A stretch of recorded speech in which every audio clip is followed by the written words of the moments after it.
Assalamualaikum warahmatullahi wabarakatuh. Perkenalkan, nama saya Mary Fitria. Saya mahasiswa semester 2 PAI Pasca Sarjana UIN Sumatera Utara.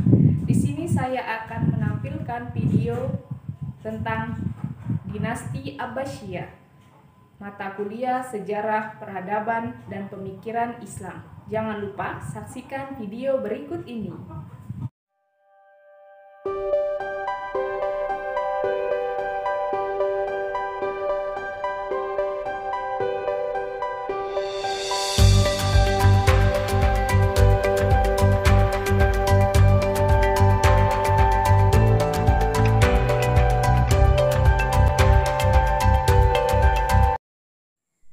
Dinasti Abbasiyah. Bani Abbasiyah adalah sekelompok orang yang memiliki keturunan dengan Nabi Muhammad melalui jalur paman Nabi yang bernama Al-Abbas bin Abdul Muthalib ibnu Hashim. Kelompok ini kemudian membentuk khilafah dan menggantikan dinasti Umayyah pasca keruntuhannya pada tahun 750 Masehi. Dinasti Abbasiyah menjadi dinasti kekhalifahan terlama sepanjang sejarah berdirinya agama Islam yang berkuasa mulai tahun 750 Masehi sampai 1258 Masehi. Dan ibu kota pemerintahan dari Damaskus dipindahkan ke Baghdad pada tahun 762 Masehi. Pembentukan Dinasti Abbasiyah. Dinasti Abbasiyah berawal sejak merapuhnya sistem internal dan performance penguasa Bani Umayyah yang berujung pada keruntuhan dinasti Umayyah di Damaskus. Maka upaya untuk menggantikannya dalam memimpin umat Islam adalah dari kalangan Bani Abbasiyah. Propaganda revolusi yang dilakukan oleh Muhammad Ali banyak mendapat simpati masyarakat, terutama Syiah. Faktor lain yang menjadi alasan Bani Abbas mengambil alih tampuk kekhalifahan dari tangan Bani Umayyah diwarnai dengan beberapa hal, di antara lain: 1. Timbulnya perselisihan politik antara Bani Muawiyah dan pengikut setia Ali bin Abi Thalib. 2. Adanya asas penafsiran bahwa dekret politik harus berlandaskan pada Al-Quran dan oleh golongan Khawarij orang Islam non-Arab. 3. Bertambahnya pemberontakan yang dilakukan pengikut Syiah terhadap Bani Umayyah setelah terbunuhnya Husain bin Ali dalam pertempuran Karbala. 4. Timbulnya paham Mawali, yaitu pemahaman masalah perbedaan antara orang Islam dan non-Arab. Di samping itu, golongan agama banyak yang kecewa terhadap perhatian penguasa terhadap perkembangan agama sangat kurang. Pada akhirnya, Abbasiyah berhasil menaklukkan pemimpin terakhir Umayyah, yaitu Marwan bin Muhammad di Sungai Zab, Damaskus. Abu Abbas As-Saffah berhasil meruntuhkan Bani Umayyah dan diangkat sebagai khalifah pertama pada masa dinasti Abbasiyah. Pertumbuhan dan perkembangan dinasti Abbasiyah. Pada mulanya, ibu kota negara adalah Al-Hashimiyah dekat Kufah.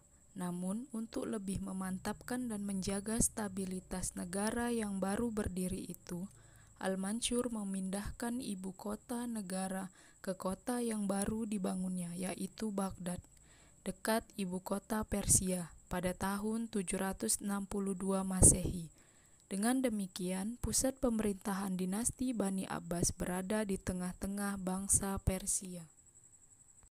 Di ibu kota yang baru ini, Al-Mansur melakukan konsolidasi dan penertiban pemerintahannya. Beliau mengangkat sejumlah personil untuk menduduki jabatan di bidang pemerintahan. Al-Mansur menciptakan tradisi baru dengan mengangkat wazir atau penasehat sebagai koordinator departemen. Wazir pertama yang diangkat adalah Khalid bin Barmak, berasal dari Balkh, Persia. Al-Mansur juga membentuk lembaga protokol negara, sekretaris negara, dan kepolisian negara. Di samping membenahi angkatan bersenjata, beliau menunjuk Muhammad ibnu Abdul Ar-Rahman sebagai hakim pada lembaga kehakiman negara. Jabatan pos yang dulu hanya sekedar untuk mengantar surat, maka pada masa Al-Mansur jabatan pos ditugaskan untuk menghimpun seluruh informasi di daerah-daerah sehingga administrasi kenegaraan dapat berjalan lancar. Para direktur jabatan pos bertugas melaporkan tingkah laku gubernur setempat kepada khalifah. Peradaban dan pemikiran dinasti Abbasiyah. Salah satu kemajuan ilmu dan peradaban pada masa dinasti Abbasiyah dipengaruhi berkembangnya ilmu-ilmu agama seperti ilmu tafsir, ilmu hadis, ilmu kalam, dan ilmu fikih.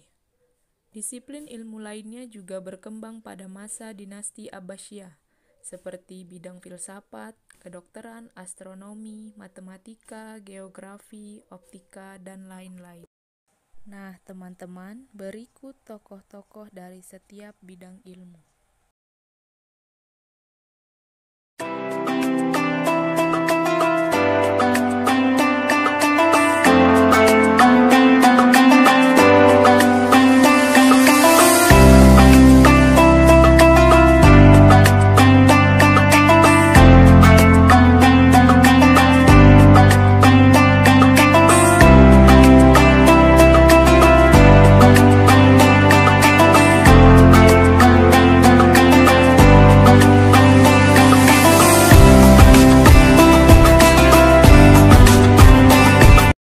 Kemunduran dinasti Abbasiyah. Banyak para ahli sejarah mengungkapkan teori-teori mereka mengenai faktor-faktor kemunduran dinasti Abbasiyah. Di dalam video ini ada 7 faktor penyebab kemunduran Bani Abbasiyah, yaitu 1. Persaingan antar bangsa, 2. Perebutan kekuasaan di kalangan istana, 3. Khalifah tidak punya kekuatan dan tidak percaya pada kekuatan diri sendiri, 4. Kemerosotan ekonomi yang terjadi karena banyaknya biaya yang digunakan untuk kebiasaan para penguasa untuk hidup berfoya-foya, 5. Perang salib di sebelah barat, 6. Konflik Sunni dan Syiah, 7. Ancaman Mongol. Menurut William Watt, ada beberapa faktor yang menyebabkan kemunduran Islam pada masa dinasti Abbasiyah, yaitu dikarenakan luasnya wilayah kekuasaan dinasti Abbasiyah, sementara komunikasi pusat dengan daerah sulit dilakukan, sehingga tingkat saling percaya di kalangan penguasa dan pelaksana pemerintah sangat rendah.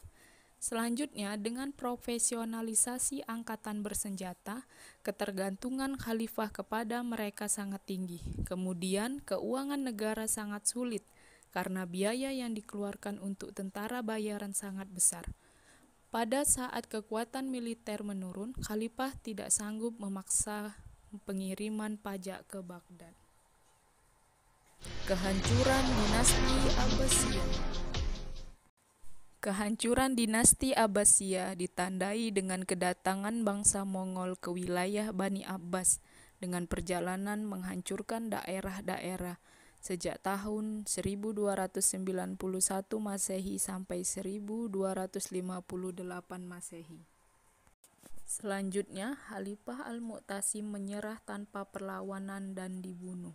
Buku-buku yang terkumpul di Bait Al-Hikmah dibakar dan dibuang ke Sungai Tigris, sehingga berubahlah warna air sungai tersebut yang jernih dan bersih menjadi hitam kelam karena lunturan tinta. Terakhir, jatuhnya kota Baghdad pada tahun 1258 Masehi ke tangan bangsa Mongol bukan saja mengakhiri kekuasaan Khalifah Bani Abbasiyah, tetapi juga merupakan awal dari masa kemunduran politik dan peradaban Islam. Karena Baghdad sebagai pusat kebudayaan dan peradaban Islam yang sangat kaya dengan khasanah ilmu pengetahuan. Wallahu a'lam bishawab.